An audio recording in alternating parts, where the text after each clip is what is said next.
Vamos a orar. Señor Padre, te damos muchas gracias por esta tarde, Señor.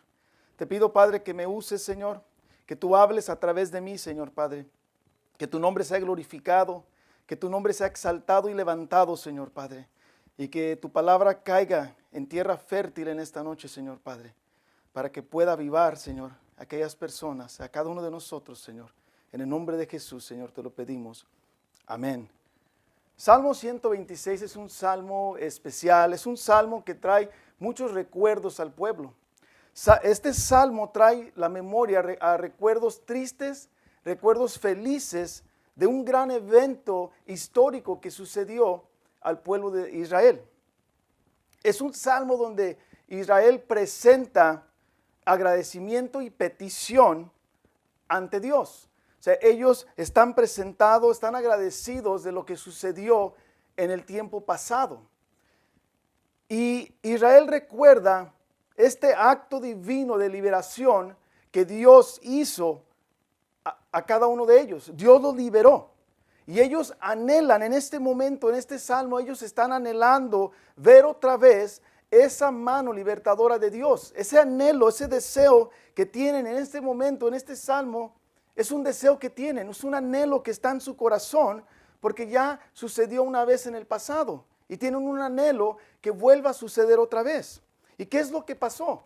Dios le advirtió al pueblo de Israel varias veces, numerosas de veces, a través de los profetas, les anuncia qué es lo que va a pasar, qué es lo que va a suceder por su desobediencia. Y Dios les dice a través de los profetas de que ellos van a ser cautivos por 70 años.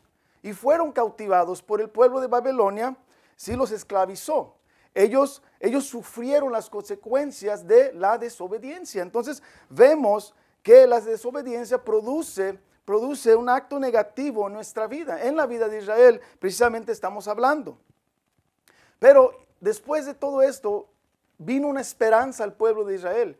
Hay una esperanza en el pueblo de Israel. ¿Por qué? Porque el acto libertador que sucedió en el pasado, ahora trae esperanzas en el futuro de Israel, porque Israel conoce el poder de Dios y confían, y su esperanza está en el poder de Dios. Y ellos confían en ese poder para que vuelvan a salir de donde se encuentran en ese momento. Entonces, este salmo también es un cántico que se usaba cuando el pueblo de Israel subía a Jerusalén a alabarle al Señor, cuando se subían a adorar al Señor, ¿verdad? Cuando el pueblo recuerda y alaba por las grandes cosas que Dios hizo por la vida de ellos, ¿sí? Y cuando ellos subían y alababan al Señor, ellos se volvían a avivar, ¿sí? Venía un gozo nuevo a sus vidas y venía una fe, se aumentaba su fe por medio de la adoración, por medio de alabar al Señor, por su agradecimiento de lo que Dios ya ha hecho en su vida, lo que Dios hizo en su vida. Eso produce esa alabanza en el pueblo de Israel. Y quiero que entiendan el contexto de este salmo. Dios, en todo momento de esta cautividad, Dios fue el autor de la cautividad. Dios, la mano de Dios estuvo presente. No fue plan del hombre, no fue el hombre que cautivó, sino Dios usó al hombre para cautivar, ¿sí? Para que estuvieran en el cautiverio. Y también Dios fue el autor de la libertad. Entonces, quiero que vayamos ahorita a Esdras 5:12 y vamos a ver la confirmación de que Dios fue el autor de destruir a Jerusalén y también del cautiverio, de Jerusalén y el cautiverio de Israel. Y vamos a ver Esdras 5:12 y dice, mas después que nuestros padres provocaron la ira al Dios de los cielos, Él los entregó en mano de Nabucodonosor, rey de Babilonia, caldeo, el cual destruyó esta casa y llevó cautivo al pueblo de Babilonia. O sea, ahí estamos viendo que fue Dios a través de un rey, ¿sí? Y también Jeremías 29, 19 al 20 también nos confirma que Dios estuvo presente en esto, que esto era plan de Dios. Y dice así, el verso 19 dice, porque no han escuchado mis palabras, declara el Señor, que las envié repetidas veces por medio de mis siervos, los profetas. Pero no escuchasteis, declara el Señor. Oíd, pues, la palabra del Señor, vosotros todos los desterrados, a quienes he enviado a Jerusalén, a Babilonia. O sea, vemos que Dios fue quien fue el autor. Él mandó a Jerusalén, a Babilonia. Ese fue plan de Dios. So, Dios fue el autor de todo eso. Y también quiero que vean que Dios también fue el autor de la liberación del pueblo. Y vamos a ver Esdras 1:1 y dice, en el primer año de Ciro, rey de Persia, para que se cumpliera la palabra del Señor por boca de Jeremías, el Señor movió el espíritu de Ciro, rey de Persia, y esto hizo proclamar por todo su reino y también por escrito, diciendo, y tú puedes seguir leyendo y vas a ver todo lo que sucede. Por el tiempo no puedo leer todos los versículos, pero te estoy dando nomás unos versículos que están afirmando que fue plan de Dios. Y si tú quieres saber un poquito más, te puedes ir también a Segunda de Crónicas y puedes leer el verso 36 del 22 al 23. No lo voy a leer, es de referencia para que tú puedas entender más el contexto y el background de todo lo que está sucediendo. Ahora, vamos a enfocarnos ahora en el Salmo 126. El Salmo 126, el verso 1 al 3, habla del pasado. Se está enfocando totalmente en el pasado. Y cuando vamos a ver el verso 4 al 6, habla del futuro. ¿Sí? Y hay 3 puntos que vamos a ver hoy en este Salmo. Punto número 1, verso 1 al 3, vamos a ver que están recordando la liberación y el resultado de la liberación que trajo júbilo. Punto número 2, el verso número 4 habla de la súplica de la restauración.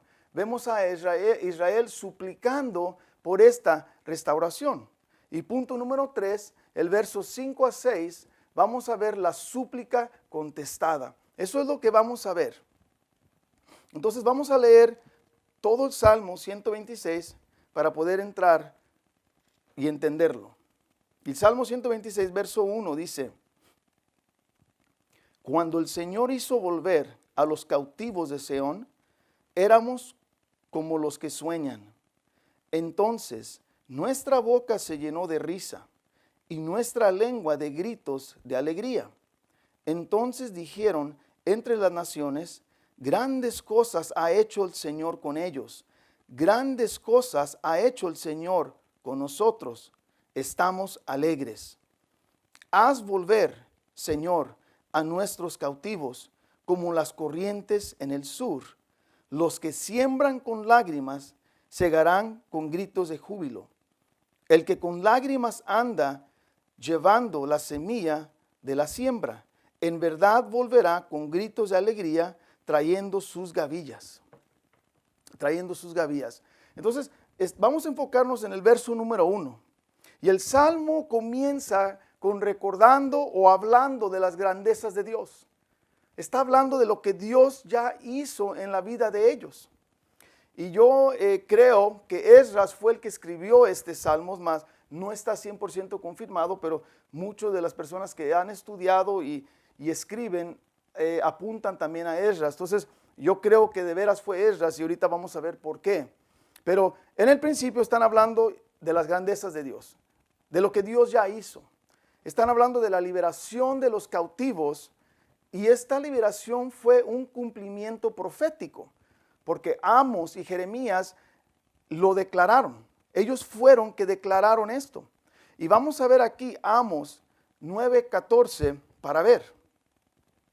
Amos 9:14 nos dice, restauraré el bienestar de mi pueblo, Israel, y ellos reedificarán las ciudades asoladas y habitarán en ellas. También plantarán viñas y beberán su vino y cultivarán huertos y comerán sus frutos. Ahora vamos a ver Jeremías 29:14. Jeremías 29:14 nos dice, me dejaré hallar de vosotros, declara el Señor, y restauraré vuestro bienestar y os reuniré de todas las naciones y de todos los lugares a donde os expulsé, declara el Señor, y os traeré de nuevo al lugar de donde os enviaré, donde os envié al desierto. O sea, Dios los va a regresar a ellos, porque Él los envió al desierto. Él los envió para allá. Ahora, ¿de qué los rescató el Señor? ¿Qué fue la celebración de Israel? ¿De qué los rescató? Bueno, durante 70 años Israel fue capturado. Ellos fueron esclavizados, capturados. En ese momento toda su esperanza estaba perdida. No podían adorar a Dios. Estaban obligados a adorar a los dioses de Babilonia. Y ellos anhelaban esa comunión con Dios. Era un anhelo que tenían. Pero estaban esclavizados, estaban atrapados y no podían expresar ese amor a Dios como antes, ¿sí? Israel perdió su libertad en ese momento que fueron capturados. Ahora vemos aquí en el verso número 1 que al final del verso dice, éramos como los que sueñan, éramos como los que sueñan. Israel está hablando de esto. Israel nunca se imaginó ser libres, ni por su mente, ni por un momento pasó un pensamiento de libertad. Pero en un de repente, en un abrir y cerrar de ojos, Israel fue liberado. Ellos quedaron deslumbrados, quedaron en shock. O sea, no se lo podían creer, por eso dicen que era como un sueño. Fue algo tan rápido que ellos no se esperaban. Fue algo que ni se imaginaban, pero Dios ya tenía su plan perfecto y Dios los libera. Y Israel conoce y conocía las promesas y el poder de Dios, pero la circunstancia que ellos se encontraban hace que se olvide del poder de Dios, hace que se olviden de las promesas de Dios y pierden toda fe y toda esperanza en ese momento.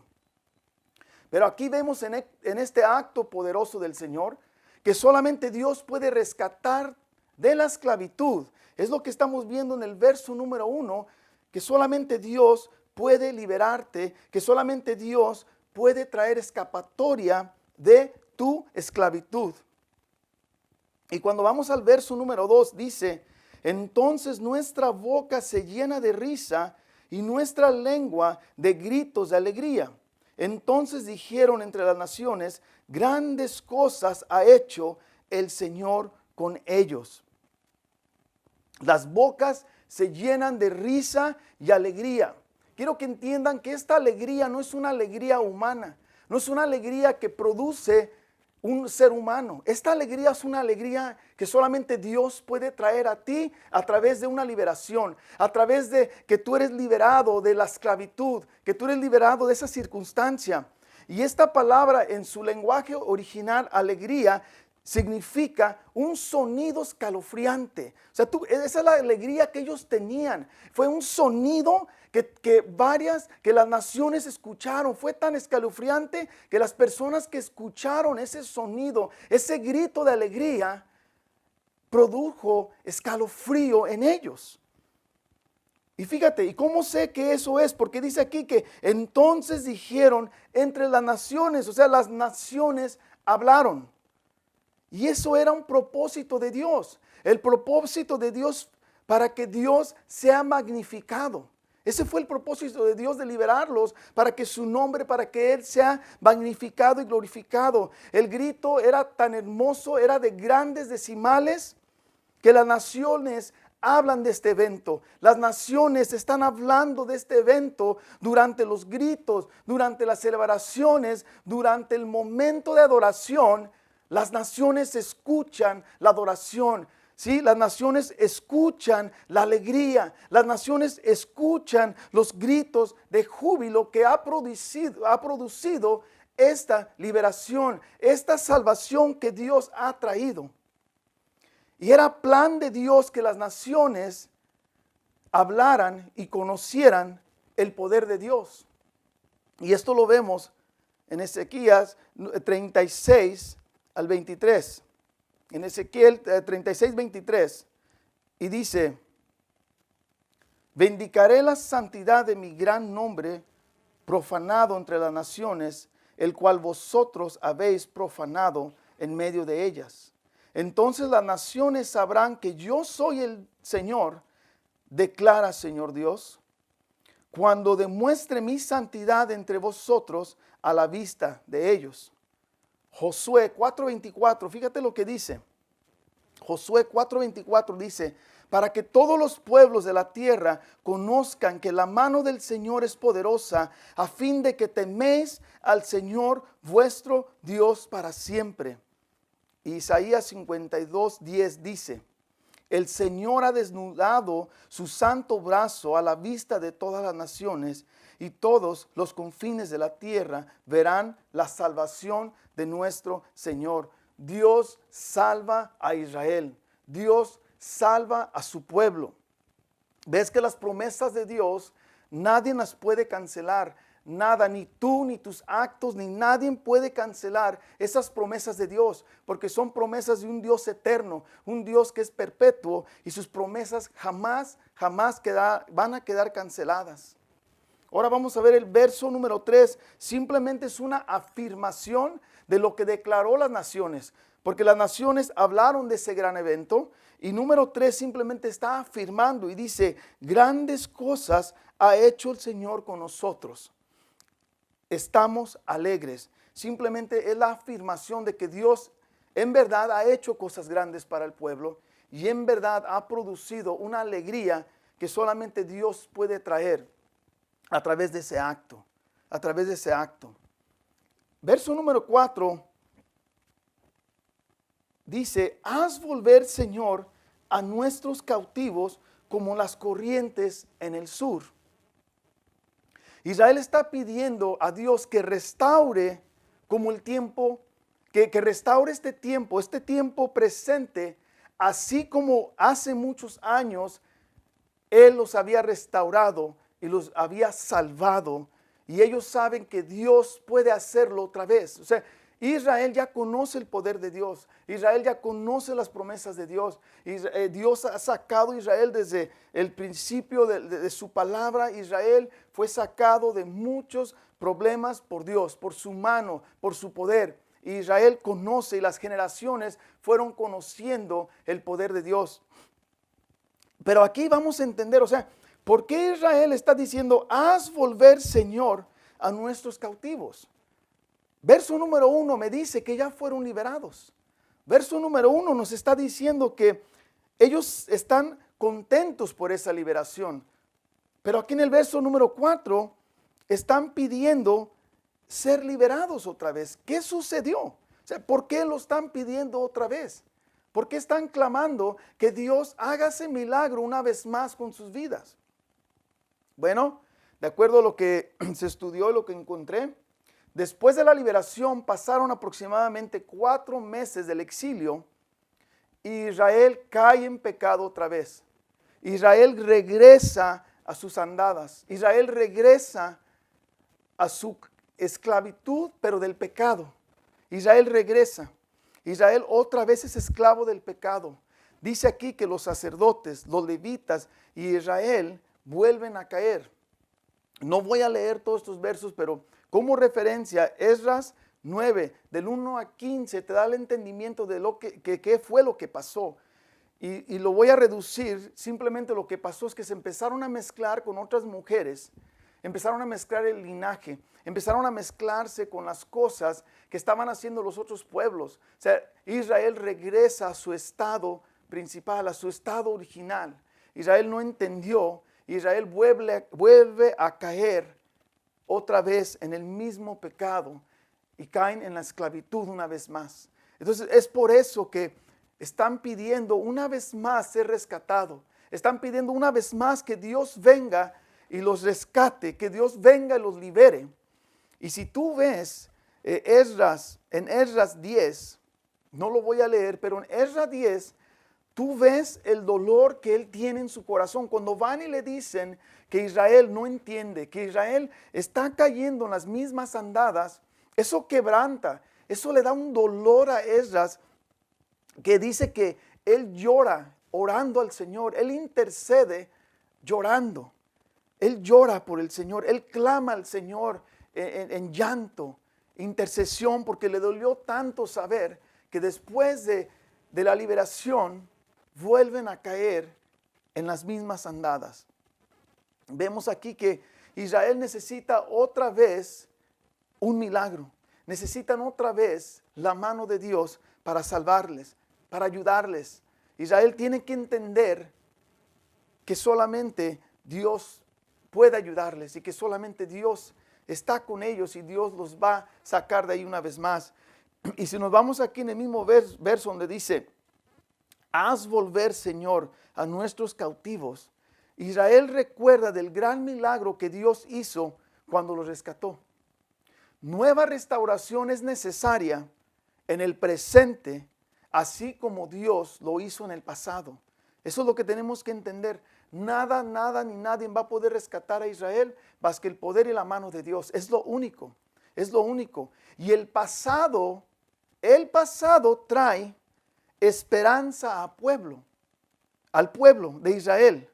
Ellos no se enfocan en el hoy, ellos no se enfocan en el presente, ellos no se están enfocando en el problema, sino se están enfocando en el pasado. Lo que Dios ya hizo en el pasado, Israel sabe que Dios lo puede hacer ahora hoy en el presente. Eso es la promesa y eso es lo que ellos ahora están clamando y están pidiendo, ¿sí?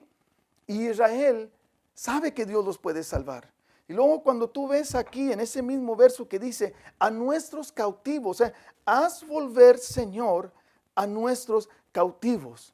Nuestros cautivos piden regresar a su estado de prosperidad.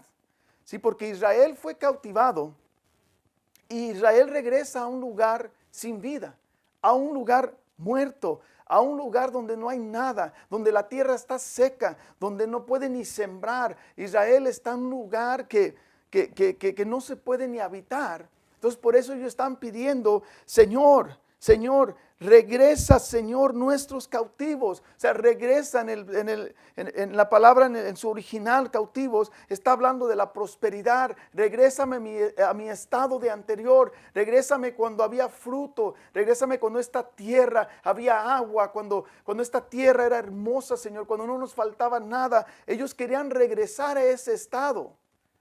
Y es lo que le están pidiendo a Dios, que les regrese a ellos. Y tenemos que entender que solamente Dios puede hacer esto por ellos. Israel está orando por restauración. Israel ora por esa restauración. Y fíjate lo que luego pide aquí Israel. Dice, como las corrientes en el sur, como las corrientes en el sur. Están hablando de los arroyos. En ese momento los arroyos estaban secos. Ellos no podían sembrar. La tierra estaba dura, estaba seca. O sea, no había esperanza alguna que podía la siembra traer cosecha. Entonces, por eso ellos dicen, los arroyos, haz volver como los arroyos, ¿verdad? Entonces sabemos que cuando llueve, ellos pedían una lluvia, porque esos arroyos eran secos, pero esos arroyos se llenaban así de repente con una lluvia. Cuando venía la lluvia, eso lo que era seco, se convertía fértil. Eso seco, de repente, en un abrir de ojos, ¡pum!, se llenaban los arroyos otra vez. Entonces ellos piden que Dios cambie la situación, que Dios cambie su presente así tan rápido como los arroyos son cambiados. Es lo que están pidiendo, Señor, que en mi vida, que mi presente ahorita cambie así, Señor, porque yo sé que tú lo puedes hacer. Señor, porque tú ya lo hiciste antes. Fue como un sueño lo que tú hiciste antes. Fue como un sueño cuando tú me liberaste, Señor. Y yo sé que si tú conviertes estos arroyos secos, Padre, que tú has convertido en un abrir de ojos, Señor, se mojan, se llenan, se inundan de agua, Señor. Te pido yo, Señor, que tú cambies mi presente, que tú cambies mi circunstancia así de rápido, Señor. Así cámbiame. Ellos piden que Dios cambie esa situación de esos arroyos secos. Pero quiero que sepan algo. Esos arroyos fueron también secos por la desobediencia del pueblo. Dios los secó. Y cuando ves tú Ageo 1:10 nos confirma eso. Ageo 1:10 nos dice, Por tanto, por causa vuestra, los cielos han retenido su rocío y la tierra ha retenido su fruto. Estamos viendo que por causa de ellos también hay esa sequía. Y Dios puede restaurar ese arroyo, puede restaurar sus vidas, así como ya lo ha hecho muchas veces en el pasado. Y ellos saben ese poder de Dios y están confiando en Dios que Dios lo va a hacer.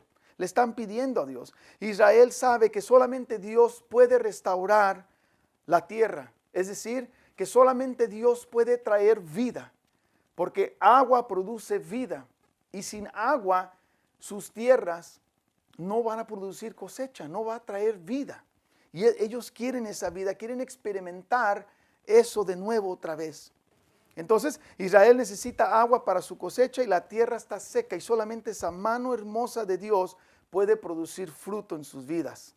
Vamos a ver verso 5 y 6 y dice: los que siembran con lágrimas segarán con gritos de júbilo, y el que con lágrimas anda llevando la semilla de la siembra, en verdad volverá con gritos de alegría, trayendo sus gavillas. Esta es una oración contestada. Esta es el resultado de la oración que hicieron en el verso número 4. Y lo podemos ver en Jeremías 31:9. Dios promete esta restauración. O sea, Dios ya prometió esta restauración y Jeremías 31:9 lo confirma.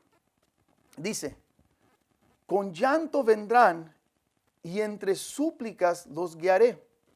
Los haré andar juntos a arroyos de aguas. Ojo, arroyos de aguas. No está hablando de arroyos secos, sino te voy a traer arroyos de aguas, de vida, por camino derecho en el cual no tropezarán, porque soy un padre para Israel y Efraín es mi primogénito. Dios prometió esa restauración. Dios prometió vida nueva para ellos. La promesa de Dios les da ánimo, pero también les recuerda al pueblo de Israel su responsabilidad. ¿Ok? Dios promete: yo voy a traer agua, pero también hay una responsabilidad. Una responsabilidad en ellos, que ellos tienen que sembrar. Y aunque esa tierra esté seca, Israel va a sembrar porque confían en la palabra del Señor. Y esa tierra estaba seca. ¿Te imaginas sembrar? Cuando tú escarbas en tu casa y vas a plantar flores o vas a escarbar un hoyo, la tierra está dura, está seca, está bien difícil y ni tú ni yo vamos a ir afuera y vamos a poner semilla. Yo no lo haría porque sé que no va a producir fruto porque la tierra está muerta.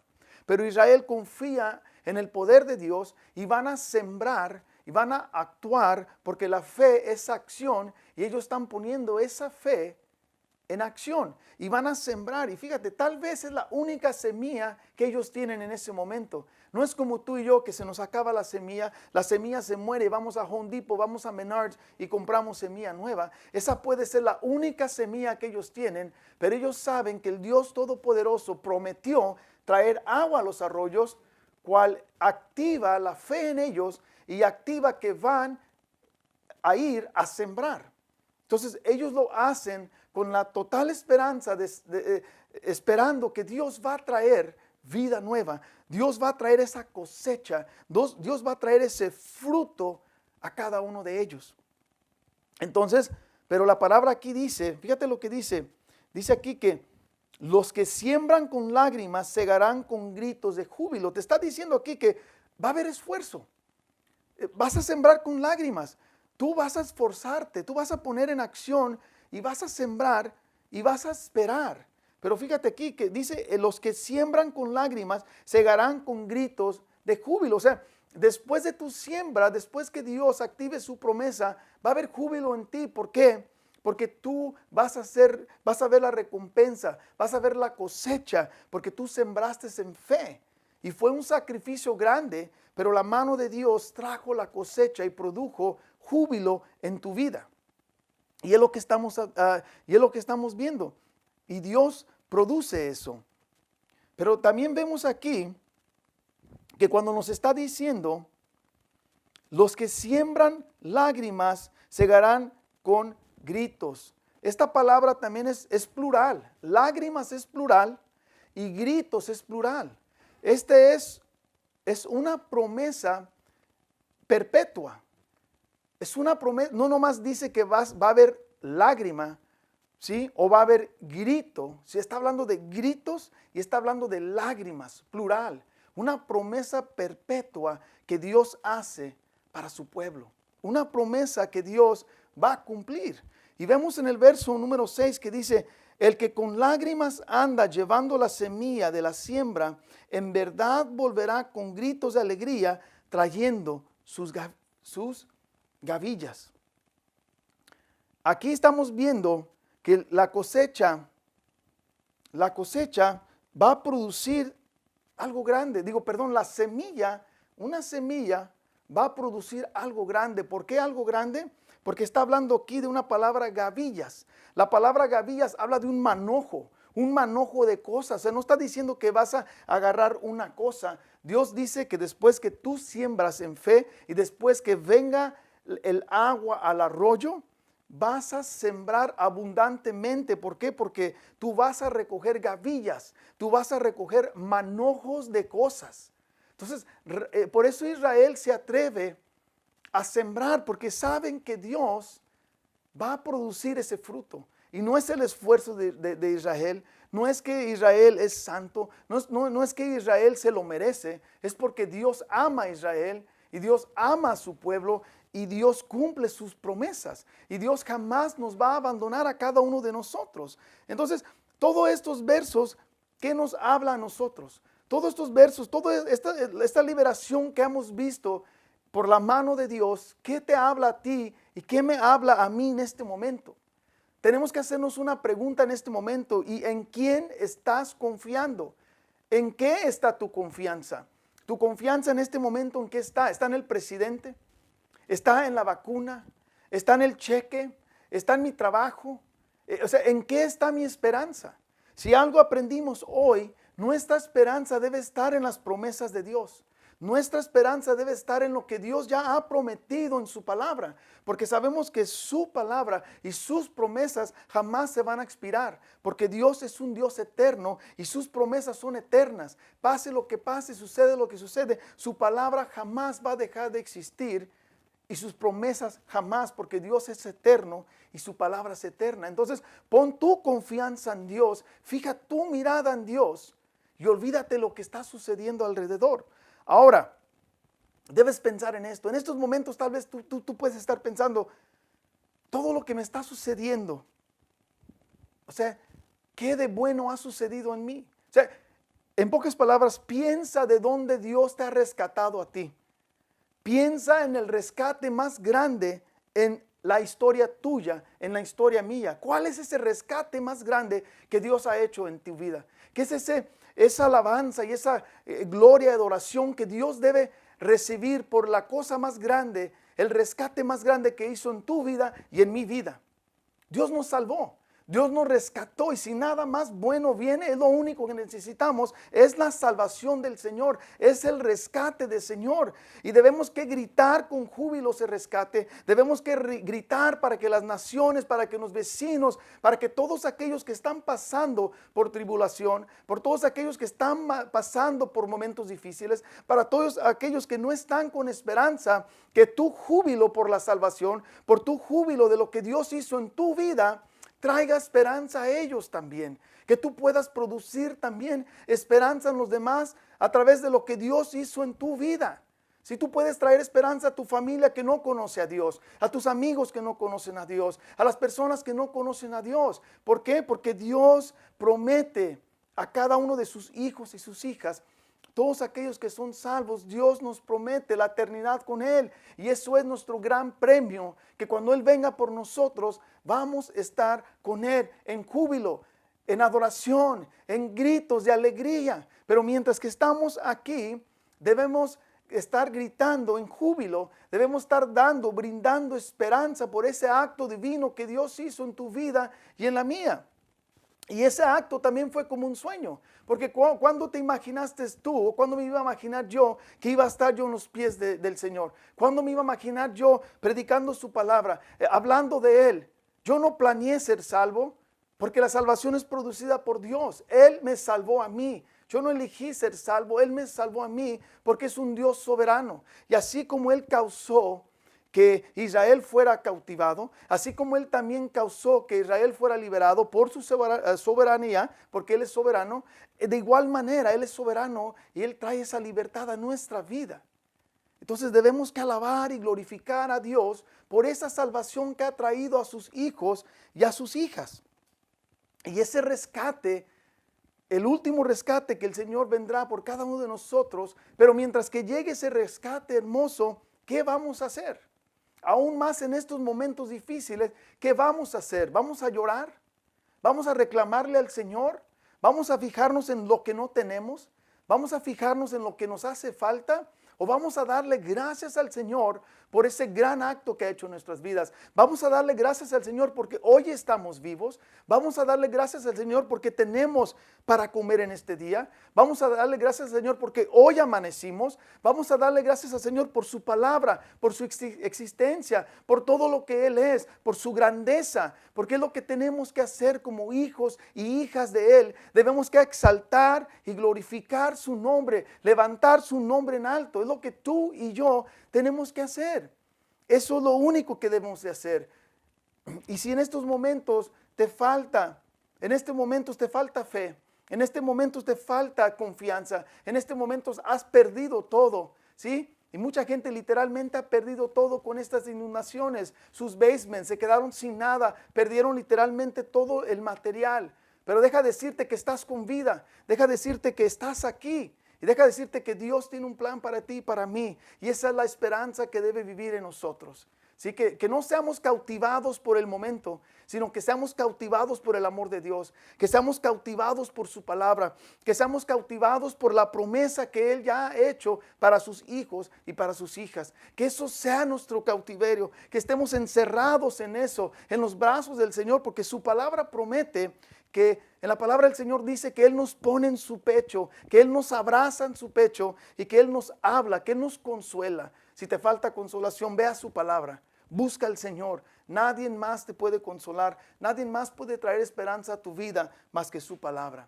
Más que la palabra del Señor es el único y lo único que puede traer esperanza a ti y esperanza a mí. Y yo te invito hoy que pongas todo en las manos del Señor. Te invito hoy que tú confíes en Él, que confíes en su plan perfecto, porque vemos aquí en el Salmo 126 que aunque todo estuvo mal, que aunque Israel perdió toda su esperanza, Dios los rescató, Dios los liberó. Esa misma esperanza debe vivir en ti y debe vivir en mí. Y voy a orar hoy para que esa esperanza habite en nuestros corazones. Voy a orar hoy para que cada uno de nosotros confiemos en el Señor y para que le pongamos todo en el altar y para que Él consuma todo aquello que no es de Él en nuestra vida y que Él nos restaure, que Él nos renueve, así como Él restauró al pueblo de Israel, que nos restaure a nosotros mismos, ¿sí? Porque Él nos da vida nueva, así como dio vida nueva a ese pueblo. Vamos a inclinar nuestros rostros y vamos a orar al Señor y vamos a pedirle al Señor. Señor Padre, gracias, Señor Padre, por tu palabra, Señor, por las promesas, Señor, que tú tienes en tu palabra, Señor. Señor, tu palabra es divina, tu palabra es perfecta, Señor, porque tú eres un Dios perfecto, Señor. Padre, tus palabras y tus promesas son perpetuas, Señor, y nunca van a dejar de existir, Padre. Te pido, Señor, en esta tarde, Señor, por cada uno de nosotros, Padre, que tú restaures nuestra confianza, que tú restaures nuestra fe en ti, Señor Padre. Señor, que tú nos des aliento nuevo, Señor. Padre, que podamos confiar totalmente en ti, Señor, aunque todo se vea negro, Señor. Que podamos confiar, Señor, que tú tienes ese plan perfecto para tus hijos, para tus hijas, Señor. Padre, que podamos exaltar y glorificar tu nombre aún en esta tribulación, Señor. En esta prueba, Señor. Señor, aún hay personas muriendo. Hay personas enfermas, Señor. Hay personas que conocíamos y ya no están, Señor. Danos esas fuerzas, Señor, Padre, para levantarnos, Señor, y confiar en ti, Señor. Padre, que nuestros ojos estén fijados en la cruz del Calvario. Que nuestros ojos estén fijados en lo que Cristo hizo para cada uno de nosotros, Padre. Señor, que tú quites cada duda de nuestro corazón, cada duda de nuestra mente, Señor, Padre. Y ayuda a que tus hijos y tus hijas, Señor, no flaqueen, no debiliten, Señor, sino incrementa nuestra fe, Señor. Y ayúdanos, Señor, estar juntos contigo cada día, en oración, Señor, en adoración, Señor, Padre. Que seamos un pueblo unido, Señor. Que seamos esa iglesia unida, cual Cristo trajo, Señor, cual Cristo es la cabeza, Señor. Ayúdanos, Señor Padre, que tú seas nuestra esperanza, Señor, y que tú nos levantes cada día y cada noche, Señor, confiando en ti, Señor Padre. Te lo pido, Señor precioso, en el nombre de Jesucristo. Amén.